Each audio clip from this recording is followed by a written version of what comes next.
সেই জমিদার বাড়িতেই আমাকে টেনে নিয়ে গেল ঈশিকা। আমার খুব ইচ্ছে ছিল বনেদি বাড়ির বউকে সাজাবো। বাড়িতে প্রবেশ মাত্রই আমার মনে হলো যেন 200 বছর পিছনে আমি চলে আসলাম।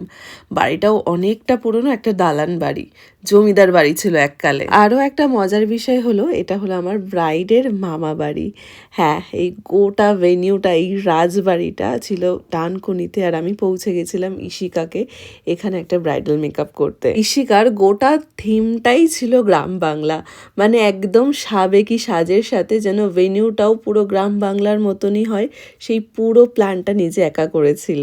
এক্সাইটেড? প্রচুর প্রচুর আমি দৌড়াদৌড়ি করছি খালি। তুমি এত পাঞ্চুয়াল কি করে হলে?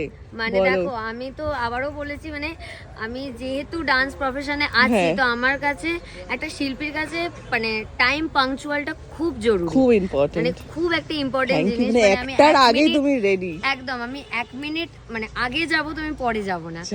আমি মানে সবাইকে তাড়াহুড়ো করছি, মানে তাড়াতাড়ি করো। আমি তো বলেছি মৈত্রীদি 12:30টায় আসবে, তাহলে কি একটা হবে। তুমি আমাকে মার্চের 2025 এর মার্চে নাগাদ বুকিং করেছো, মানে আমার মার্চে এনগেজমেন্ট হয়, তার এক সপ্তাহ পরে বলেছি মৈত্রীদিকে পাওয়া যায় না, তুমি তাড়াতাড়ি ডেট ফিক্স করো বলে। মানে লোকে ভাবছে হয়তো আমার বিয়ের তাড়া বেশি। না, ওটাই বাড়ির লোক তো আর বলছে না যে আমি পাবো না তোমাকে।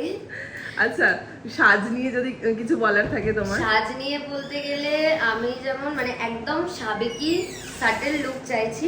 এবার আমি যেমন মানে সবসময় যেমন নাচের আমার কি করি, আমি আন্ডার আইটা করি, তো আন্ডার আইটা চাইছি না, একটু যদি মানে আপার আইটা যদি বেশি কাজ করা যায়। কলকাতাও তো চাইছো না, শুধু ডট কলকা, মানে একদম সেই পারো হয়ে যেতে চাই। আচ্ছা ঠিক আছে, তোমার হাতে জাদু তো আছেই, বাকিটা এবার তোমার কাছে আমি ছেড়ে দিলাম। ঠিক আছে। শুধুমাত্র